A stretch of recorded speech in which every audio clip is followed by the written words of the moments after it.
Chào anh em nhé. Thì hôm nay mình làm một bộ đèn nổ sát top bằng smart cây của Tota. Thì anh khách hàng anh có xe Yaris thì chìa khóa của anh ấy là cắm chìa. Thì anh em có thể vào đây xem.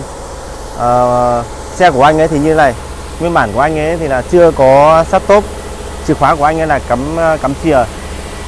Anh em nhìn đây, đây là sơ đồ mạch điện đấu nối các thứ. Anh em vào đây xem. Đây thì anh em nhìn nhá, bên trong xe là không có ai. Bây giờ mình sẽ thao tác bấm cho anh em xem, bấm khóa, mở và giữ đẹp đèn nổ. Đấy, xe bắt đầu đèn nổ rồi. Trong xe không có một ai, xe đang đèn nổ. Anh em nghe tiếng động cơ không? Đấy, bắt đầu bây anh em bấm mở, khóa, giữ chặt.